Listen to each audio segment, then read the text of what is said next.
Hi ಎಲ್ರಿಗೂ ನಮಸ್ಕಾರ. ಇದು ಬುಧವಾರದ ವ್ಲಾಗು.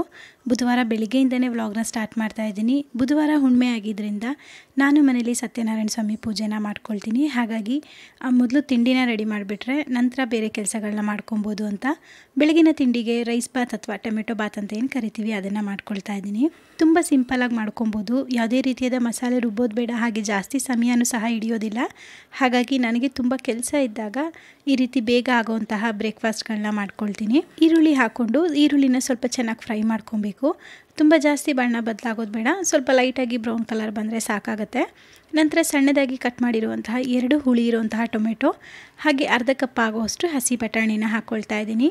ಟೊಮೆಟೊ ಬಟಾಣಿ ಎಲ್ಲ ಸ್ವಲ್ಪ ಸಾಫ್ಟ್ ಆಗೋವರೆಗೂ ಫ್ರೈ ಮಾಡ್ಕೊಬೇಕು. ಈಗ ಹಸಿ ಬಟಾಣಿ ಸೀಸನ್ ಆಗಿರೋದ್ರಿಂದ ಒಂದು 4ರಿಂದ 5 kg ಆಗೋಷ್ಟು ಬಟಾಣಿನ ತೊಗೊಂಡು ಅದನ್ನು ಫ್ರೀಝರಲ್ಲಿ ಇಟ್ಕೊಂಡ್ರೆ ಬಟಾಣಿ ಮೊಳಕೆ ಬರೋದಾಗಲಿ ಅಥವಾ ಬಣ್ಣ ಬದಲಾಗೋದಾಗಲಿ ಆಗೋದಿಲ್ಲ. ಇದಕ್ಕೆ ಇವಾಗ ಒಂದು 10ರಿಂದ 15 ಆಗುವಷ್ಟು ಪುದೀನ ಎಲೆಗಳನ್ನ ಹಾಕ್ಕೊಂಡು ಫ್ರೈ ಮಾಡಿಕೊಂಡು ಒಂದೊಂದೇ ಡ್ರೈ ಮಸಾಲೆಗಳನ್ನ ಸೇರಿಸ್ಕೊಳ್ತಾ ಇದ್ದೀನಿ. 1 ಸ್ಪೂನ್ ಆಗೋಷ್ಟು ಕೆಂಪು ಮೆಣಸಿನ ಪುಡಿ, 1 ಸ್ಪೂನ್ ಆಗೋಷ್ಟು ಧನಿಯಾ ಪುಡಿ, 1 ಸ್ಪೂನ್ ಆಗೋಷ್ಟು ಗರಂ ಮಸಾಲ ಪುಡಿ ಹಾಗೆ 1/4 ಟೀ ಸ್ಪೂನ್ ಆಗುವಷ್ಟು ಅರಿಶಿನ ಹಾಕ್ಕೊಂಡು ಚೆನ್ನಾಗಿ ಫ್ರೈ ಮಾಡಿ ನಂತರ 1 ಸ್ಪೂನ್ ಆಗುವಷ್ಟು ಶುಂಠಿ ಬೆಳ್ಳುಳ್ಳಿ ಪೇಸ್ಟನ್ನು ಹಾಕಿ ಫ್ರೈ ಮಾಡ್ಕೊಳ್ತಿದ್ದೀನಿ. ಶುಂಠಿ ಬೆಳ್ಳುಳ್ಳಿ ಪೇಸ್ಟ್ ಮೊದಲೇ ಹಾಕಬೇಕಿತ್ತು, ನನಗೆ ಮರ್ತೋಯ್ತು, ಹಾಗಾಗಿ ಇವಾಗ ಹಾಕ್ಕೊಂಡಿದ್ದೀನಿ. ಇದಕ್ಕೆ ಇವಾಗ 4 ಲೋಟ ಆಗುವಷ್ಟು ನೀರನ್ನು ಸೇರಿಸಬೇಕು. ಅಂದರೆ 2 ಲೋಟ ಅಕ್ಕಿಗೆ 4 ಲೋಟ ಆಗುವಷ್ಟು ನೀರು ಬೇಕಾಗತ್ತೆ. ನೀರನ್ನು ಸೇರಿಸ್ಕೊಂಡು ರುಚಿಗೆ ಎಷ್ಟು ಬೇಕಾಗುತ್ತೆ ಅಷ್ಟು ಉಪ್ಪನ್ನು ಹಾಕಿ ಕುದಿ ಬರೋದಕ್ಕೆ ಬಿಡಬೇಕು. ಕುದಿ ಬಂದಮೇಲೆ ನೆನೆಸಿಟ್ಟಿದ್ದಂತಹ 2 ಗ್ಲಾಸ್ ಅಕ್ಕಿನ ಇದಕ್ಕೆ ಸೇರಿಸ್ಕೊಂಡು ಲಿಡ್ನ ಕ್ಲೋಸ್ ಮಾಡಿಕೊಂಡು 2 ವಿಷಲ್ ಕೂಗಿಸ್ಕೊಂಡ್ರೆ ನಮಗೆ ರೈಸ್ ಬಾತ್ ರೆಡಿ ಆಗುತ್ತೆ. ಮೊದಲು ಮಕ್ಕಳಿಗೆ ಬೆಳಗಿನ ತಿಂಡಿ ಮತ್ತು ಲಂಚ್ನೆಲ್ಲ ರೆಡಿ ಮಾಡಿ ನಂತರ ಬೇರೆ ಕೆಲಸಗಳನ್ನ ಮಾಡ್ಕೊಳ್ತೀನಿ. ಯಾಕೆ ಅಂತಂದರೆ ಪೂಜೆ ಕೂತ್ಕೊಂಡ್ರೆ ತುಂಬ ಸಮಯ ಹಿಡಿಯೋದ್ರಿಂದ ಬೇರೆ ಕೆಲಸಗಳನ್ನ ಮಾಡೋದಕ್ಕೆ ಸಮಯ ಆಗೋದಿಲ್ಲ. ಹಾಗಾಗಿ ಬೇರೆ ಕೆಲಸಗಳನ್ನೇ ಮೊದಲು ಮುಗಿಸ್ಕೊಂಡು ಪೂಜೆ ಕೂತ್ಕೊಂಡ್ರೆ ನಿಧಾನವಾಗಿ ಪೂಜೆ ಮಾಡ್ಕೊಬೋದು. ಹಾಗಾಗಿ ಮೊದಲು ನಾನು ಈ ಕೆಲಸಗಳನ್ನ ಮುಗಿಸ್ಕೊಳ್ತಾ ಇದ್ದೀನಿ. ಬೆಳಿಗ್ಗೆ ತಿಂಡಿ ಮಾಡಬೇಕಾದ್ರೆ ಸ್ವಲ್ಪ ಜಾಸ್ತಿ ಕ್ವಾಂಟಿಟಿಲೇ ಮಾಡ್ಕೊಳ್ತೀನಿ. ಈ ರೀತಿ ಪಲಾವ್ ಹಾಗೆ ಚಿತ್ರಾನ್ನ ಅದನ್ನೆಲ್ಲ. ಯಾಕೆ ಅಂತಂದರೆ ನನ್ನ ಹಸ್ಬೆಂಡ್ಗೆ ಸಂಜೆ ಟೀ ಟೈಮಲ್ಲಿ ಈ ಬೆಳಗ್ಗೆ ಮಾಡಿರುವಂತಹ ತಿಂಡಿನ ಕೊಟ್ಟರೆ ಇಷ್ಟಪಟ್ಟು ತಿಂತಾರೆ. ಹಾಗಾಗಿ ಸ್ವಲ್ಪ ಈ ರೈಸ್ ಬಾತ್ನೆಲ್ಲ ಜಾಸ್ತಿನೇ ಮಾಡ್ಕೊಳ್ತೀನಿ. ಮಕ್ಕಳಿಗೆ ಲಂಚ್ ಬಾಕ್ಸ್ನೆಲ್ಲ ಪ್ರಿಪೇರ್ ಮಾಡಿ ಅವ್ರ ಬ್ಯಾಗ್ನೆಲ್ಲ ಪ್ಯಾಕ್ ಮಾಡಿ ಮಕ್ಕಳು ಸ್ಕೂಲ್ಗೆ ಹೋಗೋಷ್ಟರಲ್ಲೇ ನಾವು ಸಹ ತಿಂಡಿನ ಮುಗಿಸ್ಕೊಂಡ್ಬಿಡ್ತೀವಿ. ನಮ್ಮನೇಲಿ ಊಟ ಆಗಿರ್ಬೋದು, ತಿಂಡಿ ಆಗಿರ್ಬೋದು ಅಥವಾ ರಾತ್ರಿ ಡಿನ್ನರ್ ಇರ್ಬೋದು, ಇದೆಲ್ಲ ಒಂದು ಟೈಮ್ ಅಂತ ಇಟ್ಕೊಂಡಿರ್ತೀವಿ. ಆ ಟೈಮಲ್ಲೇ ನಾವು ತಿಂಡಿ ಊಟನೆಲ್ಲ ಮಾಡಿ ಮುಗಿಸ್ಕೊಳ್ತೀವಿ. ನಾನು ತಿಂಡಿನ ಮಾಡಿರಲಿಲ್ಲ, ಮೊದಲು ಪೂಜೆನ ಮಾಡಿ ಮುಗಿಸ್ಬಿಡೋಣ ಅಂಥೇಳಿ ಫ್ರೆಶ್ ಅಪ್ ಆಗಿ ನಂತರ ನಾನು ಮೊದಲು ರೆಡಿಯಾಗಿ ಆಮೇಲೆ ದೇವ್ರ ಪೂಜೆಗಳಿಗೆ ರೆಡಿ ಮಾಡ್ಕೊಳ್ತೀನಿ. ಅಮೆಝಾನಿಂದ ಬ್ರಾಸ್ ವಿಕ್ಕನ್ನು ತರಿಸ್ಕೊಂಡಿದ್ದೆ. ಅಂದರೆ ಇದನ್ನು ದೀಪಕ್ಕೆ ಹಾಕೋಕ್ಕೆಲ್ಲ ಯೂಸ್ ಮಾಡ್ತಾರೆ. ಈಗ ನಾವು ಈ ರೀತಿ ದೀಪಗಳಿಗೆ ಬತ್ತಿನೆಲ್ಲ ಹಾಕಿ ದೀಪ ಹಚ್ಚಿದಾಗ ಆ ಕೆಳಗಡೆಯಿಂದ ಎಣ್ಣೆ ಎಲ್ಲ ಡ್ರಾಪ್ ಆಗ್ತಾ ಇರುತ್ತಲ್ವ, ಆ ರೀತಿ ಆಗಬಾರ್ದಂತ ಈ ಒಂದು ವಿಕ್ಕನ್ನು ಬಳಸ್ತಾರೆ. ಇದನ್ನು ಕಾಡಿ ವಿಕ್ ಅಂತಲೂ ಸಹ ಕರೀತಾರೆ. ನೋಡಿ ಯಾವ ರೀತಿಯಾಗಿ ಹಾಕೋದಂತ ತೋರಿಸ್ತಾ ಇದ್ದೀನಿ. ಮೊದಲಿಗೆ ಅದ್ರ ಒಳಗಡೆ ಬತ್ತಿನ ಹಾಕಿ ಈ ರೀತಿಯಾಗಿ ಫಿಕ್ಸ್ ಮಾಡಿದ್ರೆ ಆಯಿತು. ಈ ದೀಪ ಬಂದು ಸ್ವಲ್ಪ ಚಿಕ್ಕದಿರೋದ್ರಿಂದ ಸ್ವಲ್ಪ ಲೂಸಾಗಿ ಕೂರ್ತಾ ಇದೆ, ಆದರೂ ಎಣ್ಣೆ ಎಲ್ಲ ಸುರಿಯೋದೇನಾಗಲ್ಲ. ಇದ್ರದ್ದೇನಾದರೂ ಲಿಂಕ್ ಬೇಕಿದ್ರೆ ನಿಮಗೆ ನಾನು ಡಿಸ್ಕ್ರಿಪ್ಷನಲ್ಲಿ ಹಾಕಿರ್ತೀನಿ, ಹೋಗಿ ಒಂದು ಸಲ ಚೆಕ್ ಮಾಡಿ ನೋಡಿ. ಆನಂತರ ತೆಂಗಿನಕಾಯಿಗೆ ಅರಿಶಿನ ಎಲ್ಲ ಹಚ್ಚಿ ಇಟ್ಕೊಂಡಿದ್ದೆ. ಅದಕ್ಕೆ ಇವಾಗ ಕುಂಕುಮದಿಂದ ಅಲಂಕಾರ ಮಾಡ್ಕೊಳ್ತಾ ಇದ್ದೀನಿ. ಪ್ರತಿ ತಿಂಗಳು ಬರೋ ಹುಣ್ಣಿಮೆ ದಿನ ನಾನೇ ಮನೆಯಲ್ಲೇ ಸತ್ಯನಾರಾಯಣ ಸ್ವಾಮಿ ಪೂಜೆನ ಮಾಡ್ಕೊಳ್ತೀನಿ. ಇದನ್ನು ನಾನು ಸುಮಾರು ಒಂದು 18-19 ವರ್ಷದಿಂದನೂ ಮಾಡ್ತಾ ಬಂದಿದ್ದೀನಿ. ಅಂದರೆ ನಾನು ಮದುವೆಗೆ ಮುಂಚೆ ಚಿಕ್ಕ ಹುಡುಗಿ ಇದ್ದಾಗಿಂದನೂ ಸಹ ಈ ಒಂದು ಪೂಜೆನ ಮಾಡ್ತಾಯಿದ್ದೆ. ಈಗ ಒಂದು 10 ಮಂತ್ಸ್ ಆಗಿತ್ತು ನಾನು ಪೂಜೆನ ಮಾಡಿ. ನನಗೆ ಮಂತ್ಲಿ ಪ್ರಾಬ್ಲಮ್ ಆಗ್ತಾಯಿದ್ರಿಂದ ಪೂಜೆನ ಮಾಡೋದಕ್ಕಾಗಿರಲಿಲ್ಲ. ಬಟ್ ಈ ಸಲ ಕರೆಕ್ಟಾಗಿ ಅಂದರೆ ಮಾಘ ಮಾಸದ ದಿನ ಹುಣ್ಣಿಮೆ ಇತ್ತಲ್ವ, ಹಾಗಾಗಿ ಇವತ್ತು ಪೂಜೆ ಮಾಡ್ಕೊಳ್ಳೋಣ ಅಂತ ಬೆಳಿಗ್ಗೆ ಪ್ರತಿಯೊಂದನ್ನು ತಂದು ರೆಡಿ ಮಾಡಿ ಪೂಜೆನ ಮಾಡ್ಕೊಳ್ತಾ ಇರೋದು. ತಾಮ್ರದ ಚೊಂಬಿಗೆ ನೀರನ್ನು ಹಾಕ್ಕೊಂಡು ಅರಿಶಿನ, ಕುಂಕುಮ, ಸ್ವಲ್ಪ ಅಕ್ಷತೆನ ಹಾಕ್ಕೊಳ್ಬೇಕು. ನಂತರ ಇದಕ್ಕೆ 3 ಒಣ ಖಜೂರನ ಹಾಕ್ಕೊಳ್ತಾ ಇದ್ದೀನಿ. ನಂತರ 3 ಗೋಡಂಬಿ, 3 ದ್ರಾಕ್ಷಿ ಹಾಗೆ 3 ಬಾದಾಮಿನ ಸೇರಿಸ್ಕೊಂಡು ಒಂದು ಸ್ವಲ್ಪ ಕಲ್ಸಕ್ಕರೆನ ಸೇರಿಸ್ಕೋಬೇಕು. ಇದನ್ನು ನಾವು ಕಳಶದ ಒಳಗಡೆ ಹಾಕೋದ್ರಿಂದ ಆ ಕಳಶಕ್ಕೆ ಜೀವ ಕೊಟ್ಟಾಗತ್ತೆ ಅಂತ ಹೇಳ್ತಾರೆ. ಹಾಗಾಗಿ ಈ ಪ್ರತಿಯೊಂದು ಪದಾರ್ಥಗಳನ್ನ ಯಾವುದೇ ಕಳಶ ಕೂರಿಸಿದ್ರೂ ಸಹ ನಾವು ಸೇರಿಸಲೇಬೇಕಾಗತ್ತೆ.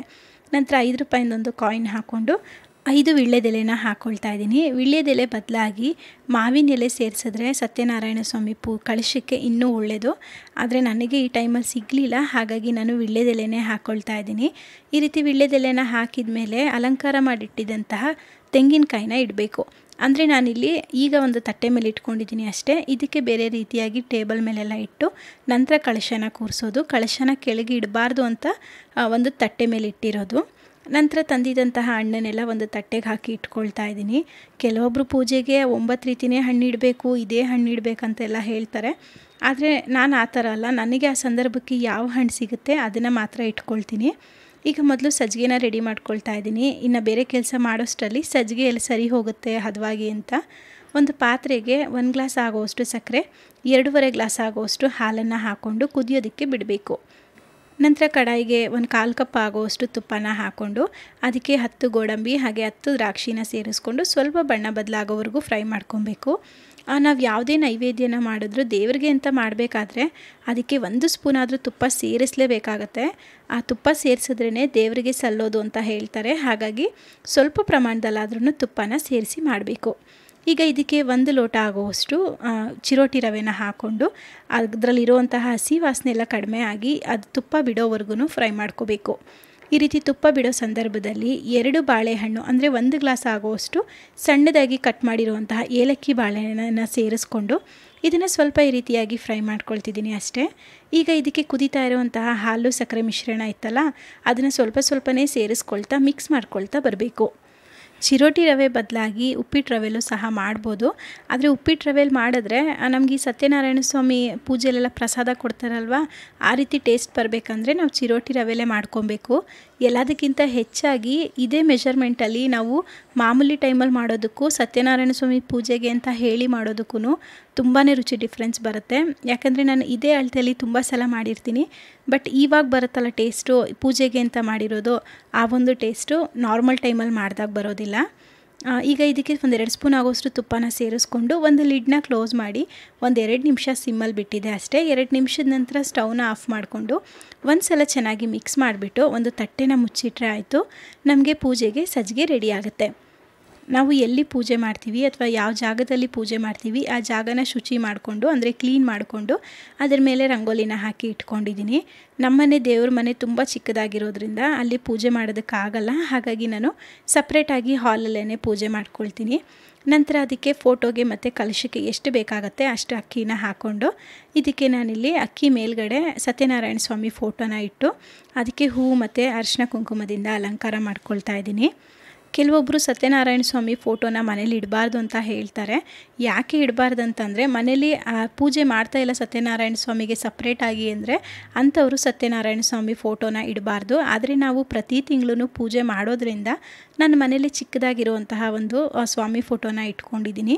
ಜೊತೆಗೆ ಸತ್ಯನಾರಾಯಣ ಸ್ವಾಮಿ ಫೋಟೋ ಸ್ವಲ್ಪ ಹೈಟಲ್ಲಿ ಇಟ್ಟು ನಂತರ ಕಳಶನ ಕೆಳಗಿಟ್ಟರೆ ನೋಡೋದಕ್ಕೂ ಚೆನ್ನಾಗಿ ಕಾಣುತ್ತೆ. ಮತ್ತು ಯಾವಾಗಲೂ ಸತ್ಯನಾರಾಯಣ ಸ್ವಾಮಿ ಫೋಟೋ ಕಳಶದಕ್ಕಿಂತ ಎತ್ತರವಾಗಿರಬೇಕು ಅಂತ ಹೇಳ್ತಾರೆ. ಆದರೆ ನನಗಷ್ಟು ವ್ಯವಸ್ಥೆ ಇಲ್ಲದೆ ಇರೋದ್ರಿಂದ ಇಲ್ಲಿ ಇಡೋದಕ್ಕೆ ನಾನು ಹಾಗೇ ಎದುರುಗಡೆನೇ ಕಳಶನ ಹಾಗೆ ಇಟ್ಕೊಂಡ್ಬಿಟ್ಟಿದ್ದೀನಿ. ಮತ್ತು ಫೋಟೋನು ತುಂಬ ಚಿಕ್ಕದಾಗಿರೋದ್ರಿಂದ ನನಗೆ ಅಷ್ಟು ಹೈಟಲ್ಲಿ ಇಡೋದಕ್ಕೆ ಭಯ, ಹಾಗಾಗಿ ಕೆಳಗೇ ಇಟ್ಕೊಂಡಿದ್ದೀನಿ. ದೀಪ ಮತ್ತು ಹಣ್ಣುಗಳನ್ನೆಲ್ಲ ಇಟ್ಕೊಂಡ್ಮೇಲೆ ನಾನಿಲ್ಲಿ ಅಡಿಕೆಯಲ್ಲಿ ಮಾಡಿರುವಂತಹ ಗಣೇಶನ ಇಟ್ಕೊಳ್ತಾ ಇದ್ದೀನಿ. ನಮ್ಮನೇಲಿ ಗಣೇಶ ವಿಗ್ರಹ ಇದೆ, ಆದರೆ ಇದು ಹೊಸದಾಗಿ ತಂದಿದೆ ಅಡಿಕೆಯಲ್ಲಿ ಮಾಡಿರುವಂತಹ ಗಣೇಶ. ಹಾಗಾಗಿ ಅದನ್ನೇ ಇಟ್ಕೊಂಡು ಅದಕ್ಕೂ ಸ್ವಲ್ಪ ಹೂಗಳಿಂದ ಅಲಂಕಾರ ಮಾಡ್ಕೊಬೇಕು. ಈಗ ದೀಪಗಳಿಗೆ ಸ್ವಲ್ಪ ಅರಿಶಿನ ಕುಂಕುಮ ಒಂದು ಹೂವನ್ನ ಇಟ್ಟು ಪೂಜೆಯನ್ನು ಮಾಡ್ಕೊಳ್ತಾ ಇದ್ದೀನಿ. ಪ್ರತಿ ಸಲನೂ ಸಹ ನೀವು ಯಾವಾಗಲೇ ಆಗಲಿ ದೀಪ ಹಚ್ಚಬೇಕಾದ್ರೆ ಬೆಂಕಿ ಕಡ್ಡಿಯಿಂದ ಒಂದೊಂದೇ ದೀಪಗಳನ್ನ ಹಚ್ಚಬಾರ್ದು. ಮೊದಲು ಒಂದು ತುಪ್ಪದ ಬತ್ತಿಗೆ ನಾವು ಬತ್ತಿನ ಹಚ್ಕೊಂಡು ಅದರಿಂದನೇ ಪ್ರತಿಯೊಂದು ದೀಪಗಳನ್ನ ಬೆಳಗಿಸ್ಕೋಬೇಕು. ಅಥವಾ ಗಂಧದ ಕಡ್ಡಿ ಇರುತ್ತಲ್ಲ ಅದನ್ನು ಹಚ್ಕೊಂಡು ಅದರಿಂದ ದೀಪನ ಬೆಳಗಬೇಕಾಗತ್ತೆ. ಅಂದರೆ ಅದನ್ನು ಏಕಾರತಿ ದೀಪ ಅಂತ ಕರೀತಾರೆ. ಆ ರೀತಿಯಾಗಿ ನಾವು ಪ್ರತಿಯೊಂದು ದೀಪಗಳನ್ನ ಹಚ್ಚಿ ಪೂಜೆನ ಮಾಡ್ಕೋಬೇಕು. ಅರ್ಚಕರನ್ನೆಲ್ಲ ಕರೆಸಿ ನೀವು ಹೇಗೆ ಪೂಜೆ ಮಾಡಿದ್ರೆ ಮಾಡ್ತಾರೆ ಅದೇ ರೀತಿಯೇ ಮಾಡ್ಕೊಳ್ತೀನಿ. ಆದರೆ ಅಭಿಷೇಕ ಒಂದು ಮಾಡಲ್ಲ. ಯಾಕೆ ಅಂತಂದರೆ ಪ್ರತಿ ಅಮಾವಾಸ್ಯೆ ಸಮಯದಲ್ಲಿ ನಾವು ನಮ್ಮನೇಲಿರುವಂತಹ ವಿಗ್ರಹಗಳಿಗೆ ಅಭಿಷೇಕ ಮಾಡ್ಕೊಳ್ತೀವಿ. ಹಾಗಾಗಿ ಈ ಸಂದರ್ಭದಲ್ಲಿ ನಾನು ಅಭಿಷೇಕ ಏನು ಮಾಡೋದಕ್ಕೆ ಹೋಗಲ್ಲ. ಪುಷ್ಪಾರ್ಚನೆ ಮತ್ತು ಕುಂಕುಮಾರ್ಚನೆ ಮಾಡಿಕೊಂಡು ಅದರಲ್ಲಿರುವಂತಹ ಸತ್ಯನಾರಾಯಣ ಸ್ವಾಮಿ ಆ ಕತೆ ಏನಿರುತ್ತೆ ವ್ರತ ಕತೆ ಮೊದಲನೇ ಇದರಿಂದ ಅದನ್ನೆಲ್ಲ ಓದಿ ಮುಗಿಸ್ಕೊಂಡು ಮೊದಲು ಗಣಪತಿ ಪೂಜೆನ ಮಾಡಿ ಮುಗಿಸ್ಕೊಂಡು ನಂತರ ಬೇರೆ ಪೂಜೆಗಳನ್ನ ಮಾಡ್ಕೊಳ್ತೀನಿ. ಆದರೆ ಪೂಜೆನ ಮಾಡಬೇಕಾದ್ರೆ ನೀವು ಸತ್ಯನಾರಾಯಣ ಸ್ವಾಮಿ ಅಧ್ಯಾಯ ಅಂತ ಏನಿರುತ್ತೆ ಅದು ಸ್ಟಾರ್ಟ್ ಆಗೋಷ್ಟರಲ್ಲಿ ನಿಮ್ದು ಏನೇ ಕೆಲಸಗಳಿದ್ರು ಅಥವಾ ಏನೇ ಮರ್ತಿದ್ರು ಅದನ್ನೆಲ್ಲ ತೆಗೆದಿಟ್ಕೊಂಡ್ಬಿಟ್ಟು ನೀವು ಆ ಕಥೆನ ಓದೋಕ್ಕೆ ಆರಂಭ ಮಾಡಿದ್ರಿ ಅಂದರೆ ಆ ಸಂದರ್ಭದಿಂದ ಕತೆ ಮುಗಿಯೋ ತನಕನೂ ಸಹ ಎಲ್ಲೂ ಎದ್ದೇಳಬಾರ್ದು. ಹಾಗೆ ಪೂಜೆನ ಮುಗಿಸಿ ಮೊದಲು ಮಂಗಳಾರತಿ ಮತ್ತು ಪ್ರಸಾದನ ತಿಂದು ನಂತರ ನೀವು ಮೇಲ್ಗಡೆ ಎದ್ದು ಬೇರೆ ಕೆಲಸಗಳನ್ನ ಮಾಡಬೇಕಾಗತ್ತೆ. ಪೂಜೆನೆಲ್ಲ ಮಾಡಿ ಮುಗಿಸೋಷ್ಟರಲ್ಲಿ 12:30 ಆಗೋಗಿತ್ತು. ಇನ್ನು ಸಮಯ ಇಲ್ಲ ಕುತ್ಕೊಳ್ಳೋದಕ್ಕೆ ಅಂತ ಬೇಗ ಕೆಲಸಗಳನ್ನ ಮಾಡ್ಕೊಬೇಕಂತ ಅಂದ್ಕೊಳ್ತಾ ಇದ್ದೆ. ಅಷ್ಟರಲ್ಲಿ ನಾನು ಒಂದಷ್ಟು ದೇವ್ರ ಸಾಮಗ್ರಿಗಳನ್ನ ಆರ್ಡರ್ ಮಾಡಿದ್ದೆ, ಅದು ಸಹ ಬಂದಿತ್ತು. ಅಂದರೆ ಇದು ನಾನು ಫೇಸ್ಬುಕ್ಕಲ್ಲಿ ನನಗೆ ಗೊತ್ತಿರೋರೊಬ್ಬರು ಮನೇಲೇ ಇದನ್ನೆಲ್ಲ ಮಾಡ್ತಾರೆ, ಮನೇಲೇ ಅರಿಶಿನ ಕುಂಕುಮ ಯಾವುದೇ ರೀತಿಯ ಕೆಮಿಕಲ್ಸ್ ಇಲ್ಲದೆ ಮಾಡ್ತಾರೆ ಅಂತ ಹೇಳಿದರು. ಸೊ ಹಾಗಾಗಿ ಅವ್ರ ಹತ್ರ ಇದನ್ನೆಲ್ಲ ತರಿಸ್ಕೊಂಡು ಇದ್ರ ಜೊತೆಗೆ ಒಂದು ಗೃಹ ಶುದ್ಧಿ ಸಾಂಬ್ರಾಣಿ ಅಂತ ಬರುತ್ತಲ್ಲ, ಅಂದರೆ ಈಗ ಗುಲಾಬಿ ಮತ್ತು ಅದಕ್ಕೆ ಬೇರೆ ಬೇರೆ ವಸ್ತುಗಳನ್ನ ಹಾಕಿ ಮಾಡಿರ್ತಾರಲ್ಲ, ಅದ್ರದ್ದು ಒಂದು ಸಾಂಬ್ರಾಣಿ ಪ್ಯಾಕೆಟನ್ನು ತರಿಸ್ಕೊಂಡಿದ್ದೆ. ಇಷ್ಟೆಲ್ಲ ಮಾಡೋಷ್ಟರಲ್ಲಿ 1 ಗಂಟೆನೇ ಆಗೋಯಿತು. ಇನ್ನು ಅಡುಗೆ ಮಾಡ್ಕೊಳ್ಳೋಣ ಅಂತ ಅಂದ್ಕೊಂಡ್ರೆ ಅಷ್ಟರಲ್ಲಿ ನನಗೆ ಮೆಂತ್ಯ ಪೌಡರ್ ಆರ್ಡರ್ ಬಂದಿತ್ತು. ಅಂದರೆ ಇಮಿಡಿಯೇಟಾಗಿ ನಮಗೆ 2 kg ಪೌಡರು ಇವತ್ತೇ ಡೆಲಿವರಿ ಆಗಬೇಕು ಅಂತ ಹೇಳಿದರು. ಪೋರ್ಟರಿಂದ ಕಳಿಸಿ ಈಗ ಬೇಗ ಅಡುಗೆನ ಮಾಡ್ಕೊಳ್ತಾ ಇದ್ದೀನಿ. ಬಾಣಲೆಗೆ ಸ್ವಲ್ಪ ಎಣ್ಣೆ ಹಾಗೆ ಈರುಳ್ಳಿ, ಜೀರಿಗೆ, ಟೊಮೆಟೊ ಇದನ್ನೆಲ್ಲ ಹಾಕಿ ಫ್ರೈ ಮಾಡಿಕೊಂಡು ಇದಕ್ಕೆ ನಾನಿಲ್ಲಿ ಕಟ್ ಮಾಡಿಟ್ಟಿದ್ದಂಥ ಹೀರೆಕಾಯಿನ ಹಾಕಿ ಸಹ ಫ್ರೈ ಮಾಡ್ಕೊಳ್ತಾ ಇದ್ದೀನಿ. ಇದಕ್ಕಿಂತ ಮುಂಚೆನೇ ನಾನು ಅಂದರೆ ಕೊರಿಯರ್ ಪ್ಯಾಕ್ ಮಾಡೋದಕ್ಕಿಂತ ಮುಂಚೆನೇ ಆ ತೊಗರಿಬೇಳೆನ ಆಲ್ರೆಡಿ ಕುಕ್ಕರಲ್ಲಿ ಇಟ್ಟಿದ್ದೆ ಬೇಯಲಿ ಅಂತ. ಹಾಗಾಗಿ ಇಲ್ಲಿ ಬೇರೆ ಬೇರೆ ಒಗ್ಗರಣೆಗಳನ್ನ ಮಾಡಿ ರೆಡಿ ಮಾಡ್ಕೊಳ್ತಾ ಇದ್ದೀನಿ. ಆ ಹೀರೆಕಾಯಿ ಎಲ್ಲ ಸ್ವಲ್ಪ ಸಾಫ್ಟ್ ಆಗೋವರೆಗೂ ಫ್ರೈ ಮಾಡಿಕೊಂಡು ಕುದೀತಾ ಇರುವಂತಹ ಬೇಳೆ ನೀರಿಗೆ ಹುರಿದಿಟ್ಟಿದ್ದಂತಹ ಪ್ರತಿಯೊಂದು ಸಾಮಗ್ರಿಗಳನ್ನ ಹಾಕಿ ಈಗ ಇದನ್ನು ಸ್ಟವ್ನ ಹೈ ಫ್ಲೇಮಲ್ಲಿ ಇಟ್ಕೊಂಡು ಕುದಿಸ್ಕೊಬೇಕು. ಮನೇಲೇ ಮಾಡಿರುವಂತಹ 2 ಸ್ಪೂನ್ ಆಗೋಷ್ಟು ಸಾಂಬಾರು ಪುಡಿನ ಹಾಕ್ಕೊಳ್ತಾ ಇದ್ದೀನಿ. ತುಂಬ ಜನ ಪೌಡರ್ ನಮಗೂ ಬೇಕು ಅಂತ ಹೇಳಿ ತರಿಸ್ಕೊಂಡಿದ್ರಿ. ಸಾಂಬಾರು ಪುಡಿ ತುಂಬ ಚೆನ್ನಾಗಿದೆ ಅಂತ ಒಂದೊಳ್ಳೆ ಫೀಡ್ಬ್ಯಾಕನ್ನು ಕೊಟ್ಟಿದ್ದೀರಾ. ಇದಕ್ಕೆ ನಿಮ್ಮೆಲ್ಲರಿಗೂ ತುಂಬ ಥ್ಯಾಂಕ್ಸ್ ಹೇಳೋದಕ್ಕೆ ಇಷ್ಟಪಡ್ತೀನಿ. ಆದರೆ ಈ ಸಾಂಬಾರು ಪುಡಿನ ಬಳಸಿ ನಾನು ಇವತ್ತೇ ನಮ್ಮ ಮನೇಲಿ ಸಾಂಬಾರನ್ನ ಮಾಡ್ತಾ ಇರೋದು. ಮನೇಲೇ ಹಳೆ ಸಾಂಬಾರು ಪುಡಿ ಇತ್ತು, ಅದನ್ನೇ ಉಪಯೋಗಿಸ್ತಾ ಇದ್ದೆ. ಈಗ ಇದಕ್ಕೆ ರುಚಿಗೆ ಎಷ್ಟು ಬೇಕಾಗುತ್ತೆ ಅಷ್ಟು ಉಪ್ಪನ್ನು ಸೇರಿಸ್ಕೊಂಡು ಒಂದು ಸಲ ಚೆನ್ನಾಗಿ ಮಿಕ್ಸ್ ಮಾಡಿ ಇದನ್ನು ಏನಿಲ್ಲ ಅಂದರೂ ಒಂದು 10 ರಿಂದ 15 ನಿಮಿಷ ಕುದಿಸ್ಕೋಬೇಕು. ನಾನಿಲ್ಲಿ ಸಾಂಬಾರು ಸ್ವಲ್ಪ ಗಟ್ಟಿ ಬರೋದಕ್ಕಾಗಿ ತೆಂಗಿನಕಾಯಿ ಪೇಸ್ಟನ್ನು ಹಾಕ್ಕೊಂಡಿದ್ದೀನಿ ಅಷ್ಟೇ. ಬೇರೆ ಏನು ಈರುಳ್ಳಿ ಆಗಲಿ ಬೆಳ್ಳುಳ್ಳಿ ಆಗಲಿ ಅದು ಯಾವುದನ್ನು ರುಬ್ಬಿ ಏನೂ ಸೇರಿಸಿಲ್ಲ, ಬರೀ ಈ ತೆಂಗಿನಕಾಯಿನ ರುಬ್ಬಿಟ್ಟು ಹಾಕ್ಕೊಂಡಿದ್ದೀನಿ ಅಷ್ಟೇ. ಸಾಂಬಾರು ರೆಡಿ ಆಗೋಷ್ಟರಲ್ಲಿ ಅಡುಗೆ ಮನೆಯೆಲ್ಲ ಹರಡಿ ಇಟ್ಟಿದ್ನಲ್ಲ ಅದನ್ನೆಲ್ಲ ಕ್ಲೀನ್ ಮಾಡ್ಕೊಂಬಿಡೋಣ ಅಂತ ಕ್ಲೀನ್ ಎಲ್ಲ ಮಾಡಿ ಕೊನೆಯದಾಗಿ ಒಗ್ಗರಣೆನ ಸೇರಿಸ್ಕೊಳ್ತಾ ಇದ್ದೀನಿ. ಒಗ್ಗರಣೆಗೆ ಎಣ್ಣೆ, ಸಾಸಿವೆ, ಇಂಗು, ಕರಿಬೇವು ಹಾಗೆ ಒಣಮೆಣಸಿನ್ಕಾಯಿ, ಬ್ಯಾಡಗೆ ಮೆಣಸಿನ್ಕಾಯಿನ ಸೇರಿಸ್ಕೊಂಡು ಸ್ವಲ್ಪ ಇದನ್ನು ಫ್ರೈ ಮಾಡಿಕೊಂಡು ಕುದೀತಾ ಇರುವಂತಹ ಸಾಂಬಾರಿಗೆ ಸೇರಿಸ್ಕೋಬೇಕು. ಸ್ಟವ್ ಮೇಲೆ ಇಟ್ಟು ಎಣ್ಣೆ ಬಿಸಿಯಾಗಿದ್ದಾಗಲೇ ಕರಿಬೇವೆಲ್ಲ ಹಾಕಿಬಿಟ್ರೆ ಅದರದ್ದು ಕಲರೆಲ್ಲ ಸ್ವಲ್ಪ ಬೇಗ ಚೇಂಜ್ ಆಗಿಬಿಡುತ್ತೆ ಅಂತ ನಾನು ಎಣ್ಣೆ ಸಾಸಿವೆನ ಬಿಸಿ ಆಗ್ತಿದ್ದಾಗೇ ತೆಗೆದು ನಂತರ ಬೇರೆ ಇಂಗ್ರೀಡಿಯೆಂಟ್ಸ್ಗಳನ್ನ ಹಾಕ್ಕೊಳ್ತೀನಿ. ಕೊನೆಯದಾಗಿ ಸ್ವಲ್ಪ ಕೊತ್ತಂಬರಿ ಸೊಪ್ಪು ಹಾಗೆ 1-2 ಸ್ಪೂನ್ ಆಗೋಷ್ಟು ಹಸಿ ತೆಂಗಿನಕಾಯಿ ತುರಿನ ಸೇರಿಸಿ ಮಿಕ್ಸ್ ಮಾಡಿಕೊಂಡ್ರೆ ರುಚಿಯಾಗಿರುವಂತಹ ಹೀರೆಕಾಯಿ ಬೇಳೆ ಸಾಂಬಾರು ರೆಡಿ ಆಗೋಗುತ್ತೆ. ನಮ್ಮನೇಲಿ ಊಟದ ಜೊತೆಗೆ ನೆಂಚ್ಕೊಳ್ಳೋದಕ್ಕೆ ಬೇಕೇ ಬೇಕು ಅಂತ ಯಾರೂ ಕೇಳಲ್ಲ, ಮಾಡಿದ್ರೆ ಖುಷಿಯಾಗಿ ತಿಂತಾರೆ. ಹಾಗಾಗಿ ಮನೇಲಿ ಸ್ವಲ್ಪ ಬ್ರೊಕೋಲಿ ತಂದಿರೋದು ಹಾಗೆ ಇತ್ತು, ಹಾಗಾಗಿ ಬಟರ್ ಗಾರ್ಲಿಕ್ ಬ್ರೊಕೋಲಿ ಫ್ರೈನ ಮಾಡ್ಕೊಳ್ತಾ ಇದ್ದೀನಿ. ಯಾವುದಾದ್ರೂ ಒಂದು ಕಡಾಯಿಗೆ ಬೆಣ್ಣೆ, ಸಣ್ಣದಾಗಿ ಕಟ್ ಮಾಡಿರುವಂತಹ ಬೆಳ್ಳುಳ್ಳಿ, ಈರುಳ್ಳಿನ ಹಾಕಿ ಫ್ರೈ ಮಾಡಿಕೊಂಡು ನಂತರ ಕ್ಲೀನ್ ಮಾಡಿ ತೊಳೆದಿಟ್ಟಿದ್ದಂತಹ ಬ್ರೊಕೋಲಿನ ಹಾಕಿ ಸ್ಟವ್ನ ಲೋ ಫ್ಲೇಮಲ್ಲೇ ಇಟ್ಕೊಂಡು ಇದನ್ನು ಒಂದು 10 ನಿಮಿಷ ಫ್ರೈ ಮಾಡ್ಕೋಬೇಕು. ಖಾರಕ್ಕೆ ಒಂದು ಅರ್ಧ ಸ್ಪೂನ್ ಆಗುವಷ್ಟು ಚಿಲ್ಲಿ ಫ್ಲೇಕ್ಸ್, ಸ್ವಲ್ಪ ಉಪ್ಪನ್ನು ಸೇರಿಸಿ ಇದನ್ನು ನಿಧಾನವಾಗಿ ಈ ರೀತಿ ಫ್ರೈ ಮಾಡ್ಕೊಳ್ತಾ ಬರಬೇಕು. ತುಂಬ ಜಾಸ್ತಿ ಸಮಯ ಸಹ ಬೇಕಾಗೋದಿಲ್ಲ ಇದು ಬೇಯೋದಕ್ಕೆ. ಒಂದು ಲಿಡ್ನ ಕ್ಲೋಸ್ ಮಾಡಿಕೊಂಡು ಒಂದು 7-8 ನಿಮಿಷ ಬಿಟ್ಟರೆ ಸಾಕು. ಅಷ್ಟರಲ್ಲಿ ಇಲ್ಲಿ ಒಂದು ಕೋಟಿಂಗ್ನ ರೆಡಿ ಮಾಡ್ಕೊಳ್ತಾ ಇದ್ದೀನಿ. ಅರ್ಧ ಸ್ಪೂನ್ ಆಗುವಷ್ಟು ಅಕ್ಕಿ ಹಿಟ್ಟಿಗೆ ಒಂದು ಸ್ವಲ್ಪ ನೀರನ್ನು ಸೇರಿಸ್ಕೊಂಡು ಈ ರೀತಿಯಾಗಿ ರೆಡಿ ಮಾಡಿಕೊಂಡು ಇದಕ್ಕೆ ಇವಾಗ ಸೇರಿಸ್ಕೋಬೇಕು. ಈ ರೀತಿ ಅಕ್ಕಿ ಹಿಟ್ಟನ್ನು ಬ್ರೊಕೋಲಿಗೆ ಹಾಕಿ ಸ್ವಲ್ಪ ಫ್ರೈ ಮಾಡ್ಕೊಳ್ಳೋದ್ರಿಂದ ಬ್ರೊಕೋಲಿ ಎಲ್ಲ ಮೇಲ್ಗಡೆ ಸ್ವಲ್ಪ ಕ್ರಿಸ್ಪಿಯಾಗಿ ಬರುತ್ತೆ, ತಿನ್ನೋದಕ್ಕೂ ಸಹ ರುಚಿಯಾಗಿರುತ್ತೆ. ಹಾಗಾಗಿ ನಾನು ಈ ರೀತಿ ಅಕ್ಕಿನ ನೀರಲ್ಲಿ ಮಿಕ್ಸ್ ಮಾಡಿಬಿಟ್ಟು ಹಾಕ್ಕೊಳ್ತೀನಿ. ಇದಿಷ್ಟೇ ಬಟರ್ ಗಾರ್ಲಿಕ್ ಬ್ರೊಕೋಲಿ ಫ್ರೈ ತುಂಬ ಬೇಗ ರೆಡಿ ಆಗಿಬಿಡುತ್ತೆ. ಬಿಸಿ ಬಿಸಿ ಅನ್ನೋ ಜೊತೆಗೆ ಮಾಡಿರುವಂತಹ ಹೀರೆಕಾಯಿ ಸಾಂಬಾರು ಹಾಗೆ ಬ್ರೊಕೋಲಿ ಫ್ರೈ, ಸ್ವಲ್ಪ ಉಪ್ಪಿನಕಾಯಿನ ಹಾಕ್ಕೊಂಡು ನಮ್ಮ ಮಧ್ಯಾಹ್ನದ ಊಟನ ಮುಗಿಸ್ಕೊಂಡ್ವಿ. ನಾನು ಬೆಳಿಗ್ಗೆ ಪೂಜೆನ ಮುಗಿಸಿ ತಿಂಡಿನ ತಿನ್ಬೇಕು ಅಂದ್ಕೊಂಡೆ, ಆದರೆ ಟೈಮ್ ಆಗಿದ್ದರಿಂದ ತಿಂಡಿ ಮಾಡೋದಕ್ಕಾಗಿರಲಿಲ್ಲ. ಮಾಡಿರುವಂತಹ ಸಜ್ಜಿಗೆನೇ ಸ್ವಲ್ಪ ತಿನ್ಕೊಂಡು ಅಡುಗೆನೆಲ್ಲ ಮಾಡಿ ಊಟನೆಲ್ಲ ಮುಗಿಸಿ ಇನ್ನು ಸಂಜೆ ಮಕ್ಕಳು ಬಂದಮೇಲೆ ಅವ್ರಿಗೆ ಹಾಲನ್ನೆಲ್ಲ ಕೊಟ್ಟು ಅವ್ರಿಗೊಂದು ಪ್ರಾಜೆಕ್ಟನ್ನು ಕೊಟ್ಟಿದ್ದರು. ಸೊ ಅದನ್ನು ಕಂಪ್ಲೀಟ್ ಮಾಡಿದ್ವಿ. ಇದಿಷ್ಟು ನನ್ನ ಬುಧವಾರದ ವ್ಲಾಗ್ ಆಗಿತ್ತು. ಈ ವಿಡಿಯೋಲಿ ಏನಾದರೂ ನಿಮಗೆ ಸ್ವಲ್ಪನಾದರೂ ಯೂಸ್ಫುಲ್ ಆಯಿತು, ಇಷ್ಟ ಆಯಿತು ಅಂತ ಅನಿಸಿದ್ರೆ ನನ್ನ ಚಾನಲ್ನ ಸಬ್ಸ್ಕ್ರೈಬ್ ಮಾಡ್ಕೊಳ್ಳಿ. ಹಾಗೆ ಈ ವಿಡಿಯೋನ ನಿಮ್ಮ ಫ್ಯಾಮಿಲಿ, ಫ್ರೆಂಡ್ಸ್ ಎಲ್ಲರಿಗೂ ಸಹ ಶೇರ್ ಮಾಡಿ. ಜೊತೆಗೆ ಲೈಕ್ ಕೊಡೋದನ್ನು ಮಾತ್ರ ಮರಿಬೇಡಿ. Thank you.